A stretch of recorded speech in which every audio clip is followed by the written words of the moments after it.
All right, hey everybody, welcome to another episode of Nerds Drink Whiskey. This week we are continuing our adventure with Balvenie.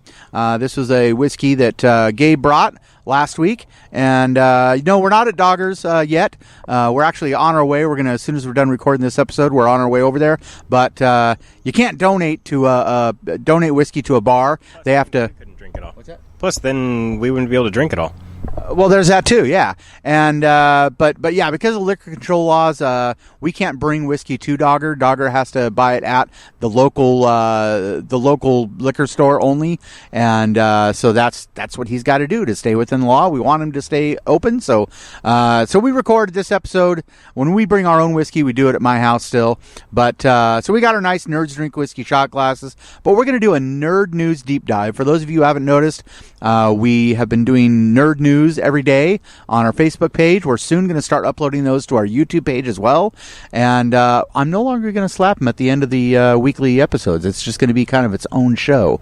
So if you watch Nerd News, if you've been following Nerd News, you've been following the news of the Buffy reboot. But the showrunner has announced that it's not really a reboot. Right, this is more of a sequel, right? Just from what the little bit that I've seen of it, says more like it's supposed to be a sequel to Buffy, not really a restart from the beginning. Right. So basically, if you're a fan of the show, if you've watched the show, you know that towards the end of the series, they did. Basically, they created a situation where there was, a whole bunch of Slayers. There was an army of Slayers, and they're going to tell the story of one of those other Slayers. So it's not Buffy. Buffy is not going to be this reboot as an African American female. Buffy is still Buffy. The Scooby Gang is still the Scooby Gang, but they're going to take one of those Slayers and tell that Slayer's story. Me personally, I'm hoping that it's Kendra Young, I think is the character's name, which was a Slayer that was before the big, huge ending of a bunch of Slayers, but it was kind of more towards, I think, the middle of the life of the show. But there was a character named Kendra Young. I think it would be great to do a deep dive on her story, and I don't know. That's my thought. I think it's a great thing, and the fact that it's not a reboot is a good thing too. What's your thoughts? Because it's not completely going from, nothing that we in the other show never happened. It's all that other stuff is still true. All those other people exist. Personally, I think the most awesome thing they could do is if they have some of the actors from the original show play themselves on, play their old characters and do cameos and have them come back for a couple episodes. I think that would be really awesome. I don't know. I mean, I assume a lot of those people have moved on and do other things, but I think that would be pretty sweet. Yeah. Well, now James Marsters has announced that he would come back and do Spike.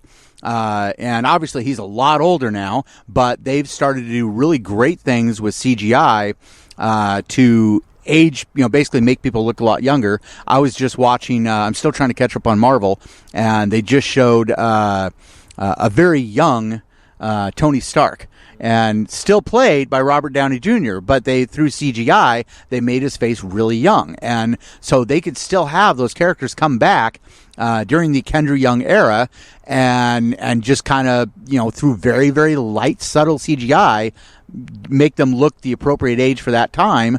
And still go back to do that, or they could do it where they invent a new character, and those characters are still the age that they've all properly aged, well, except for Spike because he's a vampire. Yeah, vampire properly aged is not at all. Right. So no matter what, they're going to have to de-age him. But I don't know. What's your thoughts? Well, for me, I guess I'm still kind of a sucker for the original Buffy the Vampire Slayer. I remember personally when it was Christy Swanson. So, and Donald Sutherland was Merrick, and that's how I got introduced to it. So, now at the same time. So, are you saying you prefer the movie Buffy the Vampire Slayer above the show? To a certain point, yes, actually. That more for its time was definitely in a nerdy era because Christy Swanson in spandex, the stereotypical idea of the 80s, early 90s, high school, all of that. Christy Swanson stealing the motorbike and chasing down Grueller. That was great old school stuff. Now, with the whole Sarah Michelle Gellar bit, that was obviously very good and a lot darker because that ran for several seasons. And it was very, very popular. But, I don't know, man. The idea with this one, with them, like you were talking about a minute ago, with them running into the other Slayers and like kind of continuing on the series with new stories of another Slayer. I like it, but I don't. I'm really intrigued if they were to continue on again with even maybe a new actor doing Buffy again, but at the same time, I don't know about doing another Slayer. It's not really for me. Well, I think I don't know, maybe you guys disagree, but I think the one thing the movie did have above the TV show is Pee Wee Herman. Paul Rubens was in the movie, and he wasn't in the TV show. So, but all right. Unless you guys have anything else to say, I think we're going to say goodbye. Head off to Doggers and maybe give away some Nerds Drink Whiskey lowball glasses. Yeah, sounds good, man. All right. Hopefully, we'll have seen some of you there. All right. See you next week for another episode of Nerds Drink Whiskey.